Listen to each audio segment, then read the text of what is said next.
Bonjour. Alors, c'est pas trop mon style de faire des vidéos, c'est ma première, hein, je m'excuse s'il y a des petits trucs qui vont pas trop. J'ai une petite crève aussi, c'est pas bien grave, hein, je pense pas que ça puisse être trop dommageable.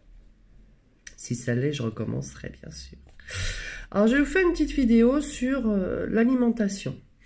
Ça fait des années que je suis en surpoids, plus de 30 ans, que je cherche pourquoi je suis en surpoids, que je sais que c'est pas normal, déjà d'une, la quantité de nourriture que je mangeais, mais même avec une diminution de plus de la moitié de mon bol alimentaire, je n'ai pas perdu de kilos, j'avais faim en permanence, même si j'avais pas envie de manger, j'avais faim. Disons, enfin, même si j'avais pas faim, j'avais envie de manger. C'est peut-être le contraire. Toujours envie de grignoter quelque chose, toujours avoir l'impression de manquer en fait. Donc j'ai cherché. Ça m'est arrivé de prendre du poids de façon assez conséquente en peu de temps. Quand j'ai arrêté le sport, parce que j'étais sportive de haut niveau, du judo, j'en ai fait de l'âge de 6 ans à 22 ans, donc quand j'ai arrêté le sport, j'ai pris 15 kilos. Quand j'ai eu mes enfants, j'ai pris beaucoup de poids pendant les grossesses, 17 kilos à chaque fois. Il m'en restait 4 ou 5 après chaque grossesse, mais donc 3 grossesses, ça fait de nouveau 15 kilos de prix. Et après la dernière grossesse, il y a 22 ans, un mois après, il m'est arrivé quelque chose, je ne sais pas quoi, hein, j'ai pris 15 kilos en 15 jours. 15 kilos en 15 jours, sans changer mon alimentation, sans manger plus, sans manger moins. Voilà, j'ai cherché à comprendre, j'ai été voir des médecins qui m'ont dit « Ah mais madame, si vous voulez perdre les kilos de votre grossesse, non mais monsieur, quand je suis sortie de la maternité, il me restait 4 kilos à perdre sur les 18 que j'avais pris. Et j'en ai repris 15. Genre en gros, en 15 jours, j'ai retrouvé tous les kilos que j'avais pendant ma grossesse. Jamais personne n'a trouvé, un néphrologue m'a donné un médicament contre l'hypertension. J'ai perdu 10 kilos en un mois, mais vu que je fais pas d'hypertension, que je fais plutôt de l'hypotension, je me suis retrouvée avec 10 de tension. C'est sûr, 10 kilos en moins, mais 10 de tension complètement amorphe. Et j'ai cherché, j'ai continué à chercher. Je me suis intéressée au prana, je suis passée au prana liquidien, c'est-à-dire boire liquide, soupe, jus de fruits, mais avec le fruit complet en fait. Pendant 6 mois, j'ai perdu 17 kilos. Tout le monde m'a dit c'est bien, continue comme ça. Mais je faisais pas un régime, je faisais du prana, je me nourrissais d'énergie. J'ai perdu 17 kilos en un mois et demi. J'ai fait ça pendant 6 mois. Je n'ai pas reperdu de kilos après. Quand j'ai repris une alimentation normale, j'ai repris des kilos, pas tout, hein. Et puis, il y a quelque temps, j'ai fait la connaissance d'une technique énergétique qui déjà, en faisant des soins avec cette technique, a détecté que j'étais intolérante à l'eau. Eh oui, on peut être intolérant à l'eau. Donc, j'ai fait des soins, je ne suis plus intolérante à l'eau. Alors, ça se concrétisait de façon que je ne pouvais pas boire d'eau minérale. Il y a des eaux minérales, j'ai jamais pu les boire, hein. Notre chère eau d'Évian, je savais que si je buvais une bouteille d'eau d'Évian, je la gardais, en fait, voilà. Un verre de prix, un verre de gardé. Après, au fur et à mesure des années, et d'une intoxication au nickel, donc d'acier chirurgical, ça a exacerbé beaucoup de mes intolérances. Et donc, du coup, l'intolérance à l'eau s'est révélée de façon à ce que je ne pouvais plus boire d'eau du robinet en dehors de ma région, et ni d'eau minérale, quelle qu'elle soit. De toute façon, j'en ai essayé plein, et à chaque fois, je faisais des grosses diarrhées. Hein, soyons clairs, je me vidais pendant plusieurs heures jusqu'à perdre connaissance avec de l'eau, tout simplement. Donc les gens vont dire « Oh, mais c'est quoi cette histoire ?» Ben oui, ça peut arriver. On peut être intolérant à l'eau sans en arriver à ces extrêmes-là, mais il se peut très bien que votre corps gère très mal l'eau. Donc on a résolu ce problème, donc je dégonfle, je perds cette rétention d'eau parce que mon corps ne savait pas la gérer correctement depuis toujours en fait. Et on a trouvé autre chose, parce que cette technique, elle était tellement sympathique. Pour moi, les résultats étaient tellement sympathiques que je me suis formée. Et pendant la formation, on a un cursus alimentaire. Et avec ce cursus, on va voir les hormones. Voilà. Donc, on a traité les hormones. Chez moi, il y en a 3 qui se sont révélées. Je pourrais pas vous dire leur nom parce qu'elles ont des noms un petit peu compliqués. Puis, j'ai pas ma petite fiche sous les yeux, là. Et il y en a une, la 3e, qu'on m'a traitée pendant ce soin. J'ai eu une info que enfin, on avait trouvé le truc. On avait trouvé le truc qui me pourrissait la vie depuis 30 ans. J'en ai pleuré de soulagement instantanément pendant plus d'1 quart d'heure. Je n'ai pas pu faire le soin à la personne qui venait de me faire le mien. Heureusement, on était un nombre impair, elle a quand même eu son soin par une autre personne. J'ai mis une demi-journée à m'en remettre parce que ça m'a effondré, énergétiquement parlant. Je suis remontée, ça va. Et depuis, eh ben, j'ai plus cette envie de manger perpétuelle. C'est un vrai bonheur. Je mange à chaque repas une petite salade, un petit truc léger, pas obligatoirement non plus des protéines.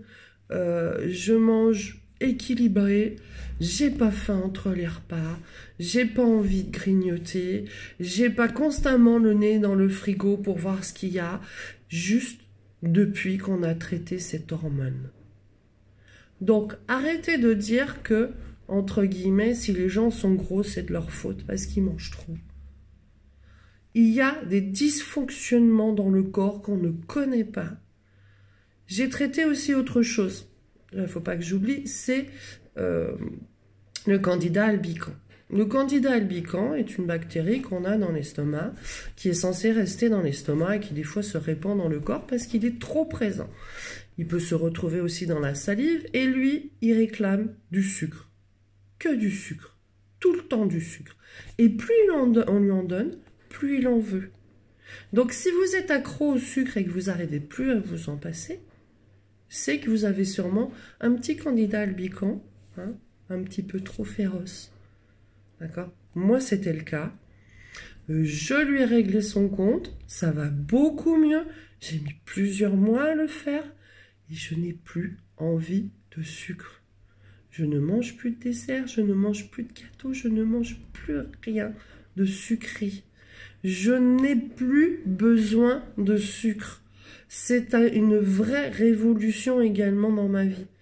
Donc, j'ai pendant plus de 30 ans cherché des solutions à un problème que je savais, un problème de santé, un problème physiologique, pas un...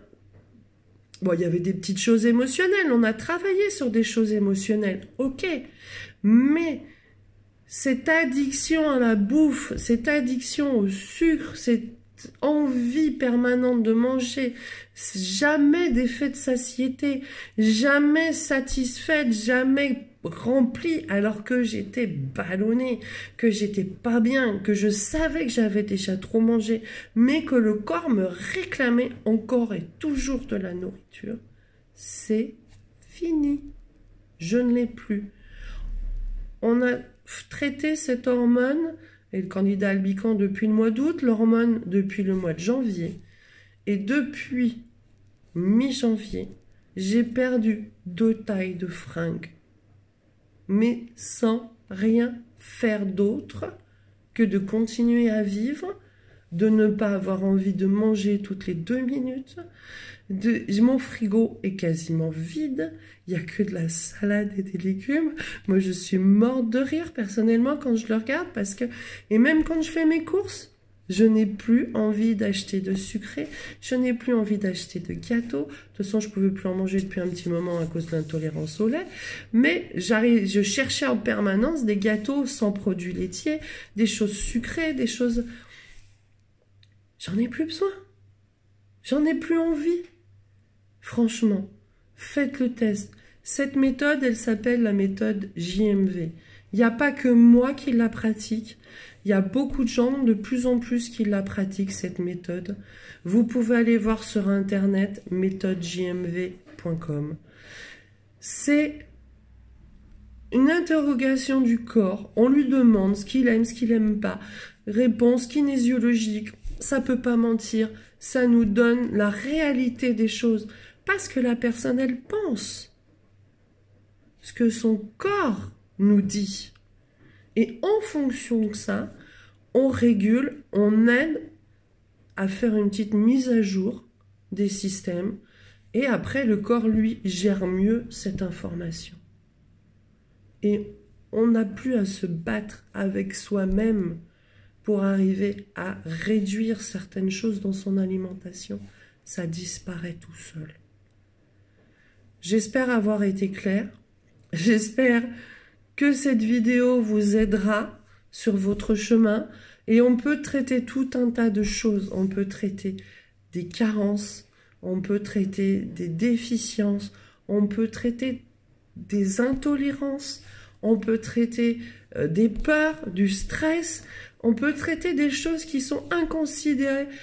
J'avais peur de l'avion, par exemple. Petit exemple tout con. Jamais pris l'avion. La première fois que j'y vais, mais morte de trouille, j'arrivais même pas à tenir ma canette de coca, elle est tombée tellement je tremblais. J'ai pris 3 fois l'avion dans ma vie, donc parce que j'avais la trouille, j'avais trop peur. Je fais traiter ça comme ça, ça a pris. Alors, 1 minute pendant un soin, 1 minute. Elle me l'a fait 1 fois. Cet automne, on part en vacances, enfin, au bout de 5 ans. On prend l'avion, on va à l'aéroport, mon mari me dit « ça va ?» Oui, ça va. Bon, on part en vacances, ça va, je suis contente. Et il me fait 5 minutes après, recommence, ça va? Oui, ça va. Ben oui, toujours, on part en vacances, tout va bien. Puis il me redemande. Je lui dis « mais t'arrêtes un peu de me demander si ça va ?» Je dis « ça va. » Et là, il me regarde, il me fait « t'as pas peur de l'avion ?» Là, j'ai eu un petit coup au plexus. Peur de l'avion. Mais ouais, j'ai peur de l'avion. Eh ben non, j'ai plus peur de l'avion. Et le petit coup au plexus, il est parti. Et je n'avais plus peur de l'avion. 1 minute. Avec cette technique. Et je n'ai plus peur de l'avion. Et comme je suis la reine des blagues à 2 balles, hein, un petit héritage de mon papa, et ben au retour même, vu que j'avais conscience que je n'avais plus peur de l'avion et que l'aller s'était super bien passé, c'est moi qui faisais des grosses blagues dans l'avion en fait et qui rigolait des gens qui avaient peur, j'avais envie de leur dire méthode JMV. Hein? Allez, bon, je vous laisse, je vous souhaite une bonne journée et si vous avez un souci, vous n'avez jamais trouvé la solution, essayez cette méthode. Bisous, bisous.